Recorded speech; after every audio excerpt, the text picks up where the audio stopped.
Қазіргі таңда дінді жеткізудің әртүрлі құралдары бар. Оның ішінде баспа өнімдерінен бөлек ғаламтор арқылы, әлеуметтік желілер, тағысын тағы дегендей. Жоғарыда айтылған барлық құралдар бүгінгі таңда мемлекеттің назарында. Жыл сайын тиісті органдар тарапынан дінтану сараптамасы арқылы мыңдаған әлеуметтік желілерде ашылған парақшалар мен діни сайттар жабылып, жүздеген діни әдебиеттер дінтану сараптамасынан өтпей жатыр. Бір ғана себеп, олардың жазбалары мен идеологиясы қоғамда іріткі салуы мүмкін. Есте сақтайтын жайт, елімізде діни әдебиетті немесе діни мазмұндағы басқа да материалдарды кез келген жерде сатуға және таратуға заң бойынша рұқсат етілмеген. Діни әдебиетті және діни мазмұндағы өзге де материалдарды діни мақсаттағы заттарды әкелуге, әзірлеуге, шығаруға, басып шығаруға және таратуға болмайды.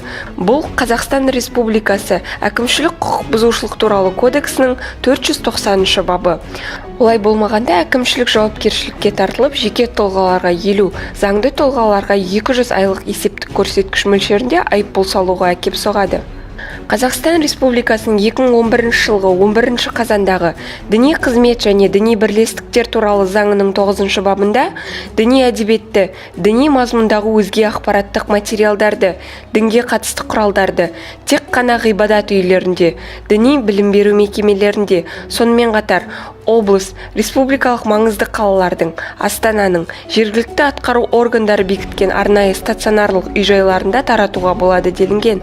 Бұл заңдық тұрғыдан белгіленген талаптар және олар міндетті түрде орындалуы тиіс.